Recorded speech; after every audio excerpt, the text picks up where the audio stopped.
हरे कृष्णा सभी को। तो आज हम करने वाले हैं चैप्टर नंबर 17, बाल सत्र 17। ठीक है, तो पहले गुरु प्रणाम करेंगे, गुरु प्रेयर्स करेंगे और उसके बाद चैप्टर को स्टार्ट करेंगे। ओम नमो भगवते वासुदेवाय। ओम नमो भगवते वासुदेवाय। ओम नमो भगवते वासुदेवाय। ओम अज्ञानतिमिरान्धस्य ज्ञानाञ्जनशलाकया चक्षुर उन्मीलितं येन तस्मै श्री गुरुवे नमः। नमो विष्णुपदाय कृष्णपृष्ठाय भूतले श्रीमते भक्ति वेदांत स्वामी नामिने। नमस्ते सरस्वती देवे गौरवाणी प्रचारिणे निर्विशेषा शून्यवादी पाशतदिशतारिणे। जय श्री कृष्ण चैतन्य प्रभु नित्यानंदा श्री अद्वैत गदाधर श्रीवासादि गौर भक्त वृंद। हरे कृष्णा कृष्ण कृष्ण हरे हरे, हरे राम राम राम हरे हरे। जय हो राधा गोविंद राधे। जय हो गुरुदेव प्रभुपाद। श्रील प्रभुपाद की जय, श्री श्री राधा गोविंद की जय।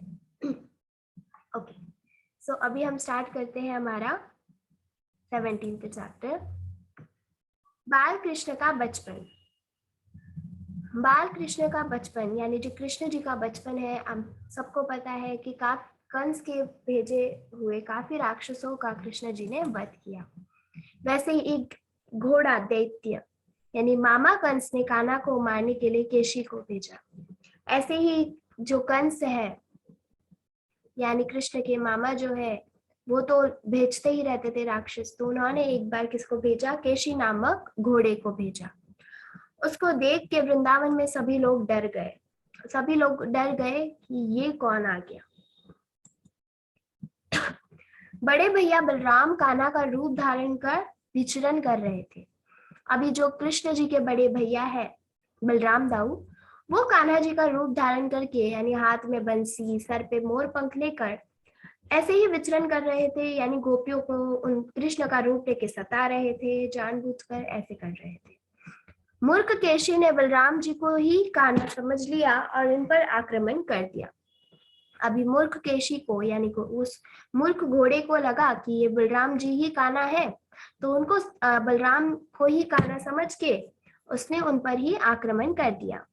तभी वहां कान्हा स्वयं आ गए और तभी जैसे ही उन्होंने बलराम पे आक्रमण किया तो भी कौन आ गए, वहां पे स्वयं श्री कृष्ण जी आ गए और सबसे कहा कि घबराओ मत। और कान्हा ने सबसे क्या कहा कि तुम घबराओ मत, मैं हूँ। उसके बाद कान्हा का केशी के साथ भयंकर युद्ध हुआ, काफी बड़ा युद्ध हुआ और कृष्ण जी अंत में कान्हा ने केशी को परास्त कर दिया और वो जमीन पर गिर पड़ा। अंत में कृष्ण ने क्या किया, केशी को परास्त किया यानी उसको मार गिराया और उसको जमीन पे पटक दिया। कान्हा ने केशी को मार दिया। बड़े भैया बलराम जी ने कान्हा के भांति कपड़े न पहनने का निश्चय किया। तभी बलराम दाऊ बोले कि जाने दो, मैं तुम्हारे जैसे अभी कभी भी कपड़े नहीं पहनूंगा, तुम्हारे जैसे वेशभूषा धारण नहीं करूंगा। केशी को वृंदावन किसने भेजा था, तो केशी को वृंदावन कंस ने भेजा था। बलराम जी ने क्या किया था, तो बलराम जी ने कृष्ण जी का रूप धारण किया था, यानी उनका मोर पंख और हाथ में बांसुरी ऐसे। कान्हा ने केशी को कैसे मारा, तो कान्हा जी ने केशी को जमीन पे पटक के मार गिराया। बाल चित्र कथा। कृपया सभी मेरे साथ कहे, जय श्री कृष्ण चैतन्य प्रभु नित्यानंदा श्री अद्वैत गदाधर श्रीवासादि गौर भक्त वृंदा। हरे कृष्णा कृष्णा कृष्णा हरे हरे, हरे राम राम राम हरे हरे। और हमेशा प्रसन्न रहे। जब भी हम चैंटिंग करते हैं, जब भी हम माला जाप करते हैं, तो सबसे पहले हम पंचतत्व मंत्र बोलते हैं। पंचतत्व मंत्र बोलने के बाद ही हम हरे कृष्ण महामंत्र का जाप शुरू करते हैं। दिन में सपने देखने वाला। गोविंदा गोपाल का पड़ोसी था। वह दिन में सपने देखता था और उसकी पत्नी हमेशा उसके साथ चलती थी। एक बार गोविंदा ने अपनी पत्नी से कहा, तो अभी एक गोविंदा जो गोपाल का पड़ोसी है, ठीक है, उसकी एक बुरी आदत थी कि वो दिन में सपने देखता था खुली आंखों से, ठीक है। तो उसकी पत्नी जो है वो हमेशा उसको साथ देती थी। तो एक बार गोविंदा अपनी पत्नी से क्या कहता है, जब मेरे पास पैसे होंगे तो मैं एक गाय खरीदूंगा। अभी उसने कहा कि जब मेरे पास पैसे आएंगे ना तब मैं एक गाय खरीदूंगा।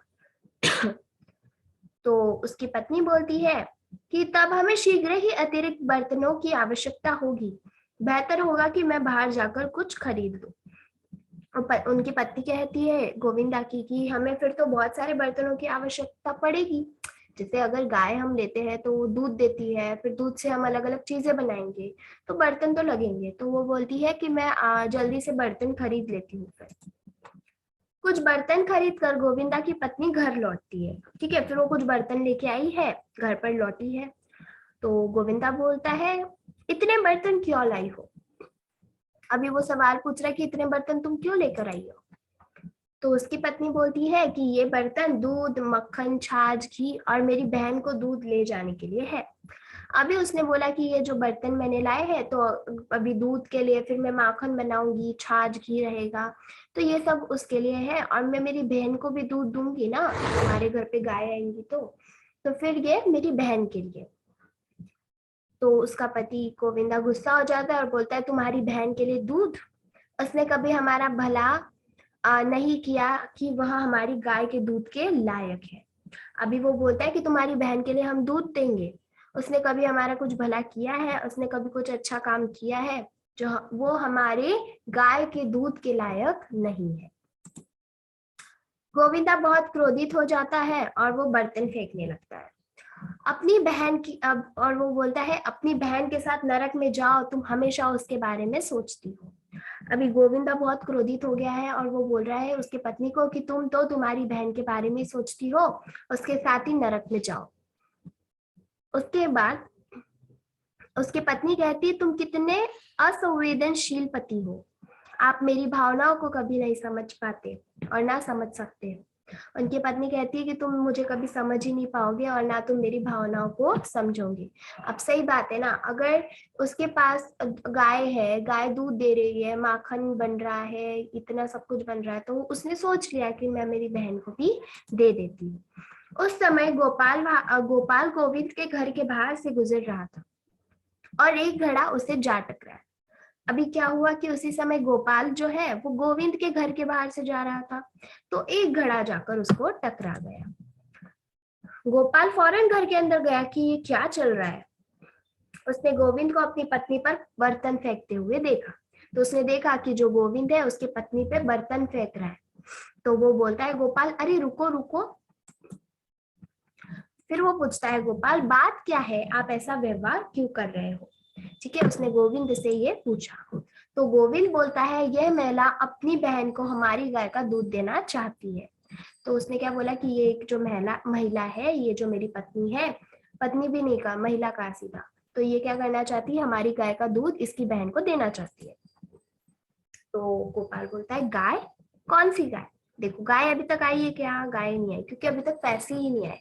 पैसे आएंगे तब गाय आएंगी। तो गोविंद बताता है कि मेरे पास पैसे होने पर मैं गाय खरीदने जा रहा हूँ। ठीक है, अभी उसने सब बता दिया कि मेरे पास पैसे होने पर, मतलब जब मेरे पास पैसे आएंगे तब मैं गाय खरीदूंगा। तो उसका दोस्त बोलता है, ओ लेकिन अभी आपके पास गाय नहीं है। तो गोविंद बोलता है, तो क्या, मैं एक प्राप्त करने जा रहा हूँ। वो बोलता है कि अभी आपके पास पर गाय नहीं है ना। तो गोविंद बोलता है कि नहीं तो क्या हुआ, मैं प्राप्त कर लूंगा। तब गोपाल फैसला करता है कि इस आदमी को एक सबक सिखाने की जरूरत है। उन दोनों को अपने दिन के सपने देखना बंद करने की जरूरत है, वह एक छड़ी उठाता है। तो गोपाल क्या फैसला करता है कि इस आदमी को अपने दिन के सपने बंद करने की जरूरत है और इनको ये अपनी आदत सुधारनी होगी, तो इसलिए वो एक छड़ी उठाता है। छड़ी उठाता है और गोविंद को पीटने लगता है। तो गोविंद बोलता है क्या हुआ, तुम मुझे क्यों पीट रहे हो? ठीक है, तो वो क्या करता है, गोपाल छड़ी उठाता है और गोविंद को पीटने लगता है। तो गोविंद बोलता है कि तुम मुझे क्यों पीट रहे हो? तो गोपाल बोलता है क्योंकि तुम्हारी गाय ने मेरे खेत में प्रवेश किया और उसे पूरी तरह नष्ट कर दिया। तुम्हारी जो गाय है वो मेरे खेत में घुस गई थी और उसने पूरा खेत नष्ट कर दिया। तो गोविंद बोलता है कृपया मुझे मत मारो, मेरे पास ना तो गाय है और ना ही खरीदने के लिए पैसे। तो गोविंद बोलता है कि अभी तक ना मेरे पास गाय आई है और ना पैसे आए हैं। तब गोविंद को अपनी गलती का एहसास हुआ और उन्होंने गोपाल को धन्यवाद किया। तब गोविंद को एहसास होता है अपनी गलती का कि मैंने दिन में सपने नहीं देखना चाहिए, और वो धन्यवाद कहता है गोपाल को। यानी इस पे से हमको सीखने मिलता है कि जो चीज हमारे पास अभी तक आई ही नहीं है, हम उसके सपने अभी से क्यों देखें, है ना। मतलब उसने क्या किया, उसने सोचा कि मेरे पास पैसे भी आ गए हैं, मेरे पास गाय भी मैंने ले ली है और गाय लेने के बाद ये करूंगा वो करूंगा, और उसकी पत्नी भी उसको साथ देती है। इसी प्रकार से हमारा आज का 70th चैप्टर है वो भी यहाँ पे खत्म होता है।